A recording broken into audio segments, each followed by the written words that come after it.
Nice to see you this morning, everybody. I'm Christine Romans. 29-minute hour, we have breaking news overnight. The surprise announcement at a Beijing news conference of a major agreement to curb climate change.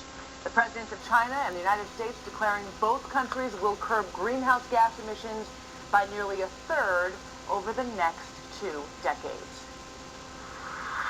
This is an ambitious goal, but it is an achievable goal. It will double the pace at which we're reducing carbon pollution in the United States. It puts us on a path to achieving the deep emissions reductions by advanced economies that the scientific community says is necessary to prevent the most catastrophic effects of climate change. Now, what you're seeing there is a joint news conference between the U.S. president and the Chinese president. The fact that it happened at all was news in itself and required lengthy negotiations between the White House and Beijing, adding to the surprise the fact that Chinese President Xi Jinping took a question from an American reporter, and it didn't go over smoothly at all. International correspondent David McKenzie joins us now live from Beijing. And David, we should be very clear. There is not a free press in China. Our CNN broadcasts many times are blacked out. Reporters are followed. They have minders. And certainly you don't ask a free question to the Chinese president. We tried to. A U.S. member of the media tried to. What happened? Well, certainly you don't get to ask the question to the president. You don't get to ask the question of anybody in the government. Most likely, there's very little access in this country, Christine. But yes, there was an opportunity after a long negotiation with the White House for the U.S. media to ask a question of President Xi Jinping. Let's look at how he responded initially. 是不是要给我提问题了？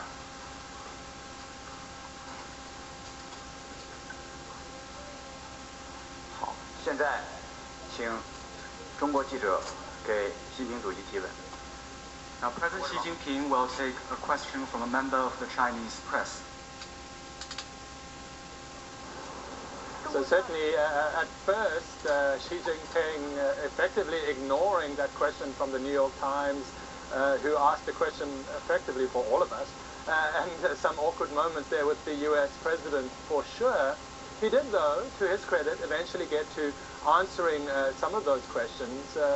One of them was on media freedom and the fact that the New York Times and other sites are blocked here in China. He said, really, that's up to the responsibility of those who create those problems in his phraseology. You should fix it themselves. So, kind of expected answer there. Christine? So the question the New York Times asked was about media freedom, and he just skipped the answer, basically?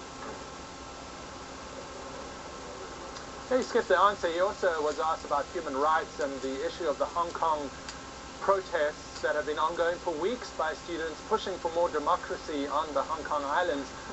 He did answer that question in a way, but he effectively said that the U.S. and others should butt out of the matter.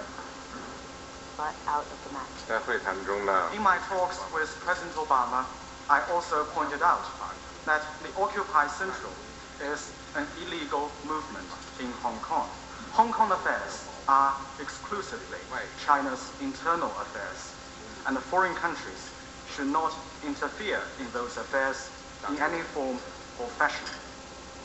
But the main news of the day, certainly this climate change deal and the fact that President Obama, with maybe low expectations from the rest of us, did in the end manage to achieve quite a lot in this trip to China. A brief trip, but trade deals, military deals, and this big climate change deal on the table now. And so he'll be off on his way through the rest of his trip with a sense of accomplishment, I'm sure. Christine?